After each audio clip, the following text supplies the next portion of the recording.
Good morning, everyone. We are 10 days into the government shutdown, and just today, the President has invited the House Republicans to have a discussion about the way forward. We're hopeful that this is the beginning of a meaningful dialogue with the President about the important issues that face this country. We are hopeful that these will be good faith negotiations over the long-term debt drivers or the drivers of our debt, over the security that we need for this country, as well as the pressing need to open up this government again. That's why we're going to offer legislation that will offer a temporary increase in the debt ceiling to allow us some time to continue this conversation, because it is time for solutions.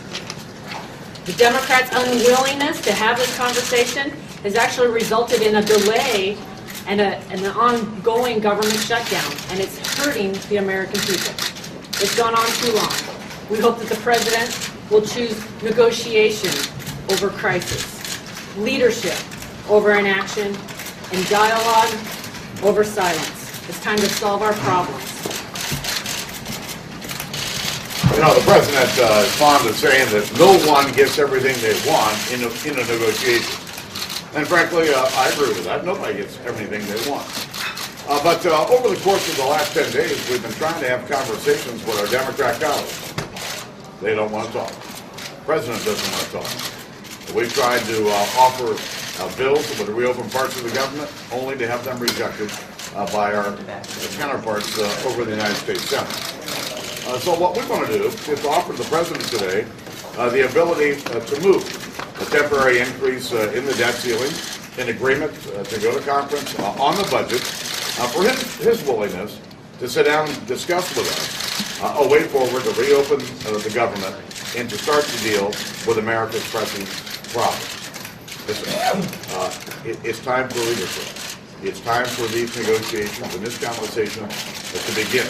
And I would hope that the President will look at this as an opportunity and a good faith effort on our part to move halfway to what he's demanded in order to have these conversations begin.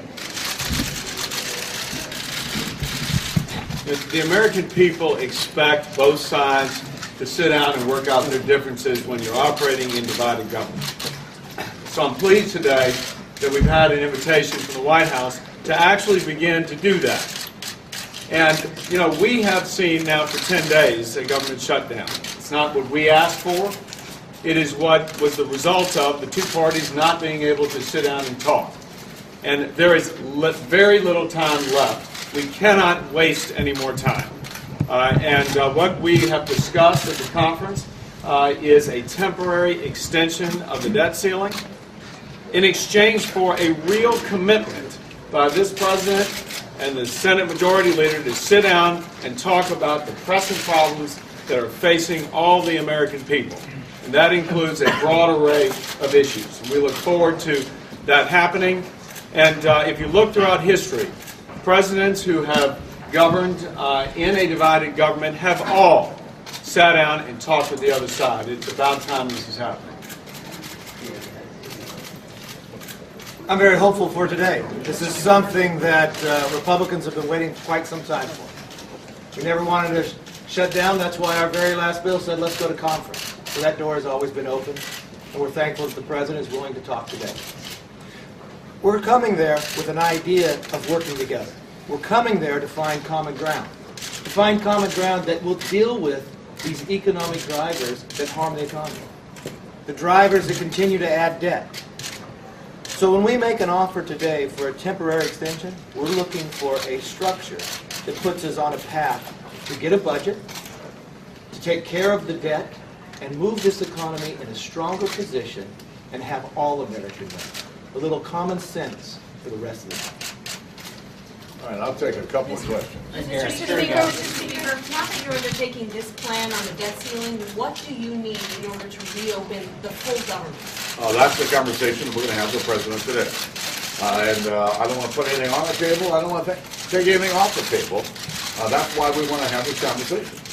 Mr. Speaker, what's in this agreement that will prevent us from being in the exact same place in 6 weeks? Well, clearly, you could end up back in the same place, and we don't want to be there. Listen, I think the president wants to deal with America's pressing problems just as much as we do. But in order to deal with these pressing problems, we've got to sit down and have a conversation that leads to a negotiation that begins to solve these problems for the future and for, frankly, our kids and our grandkids. Last question. Speaker, when you reopen the government, if the president doesn't agree to do anything to change Obamacare? If ands and buts, we can be enough. Every day. Right here. All right, that's right. Right back.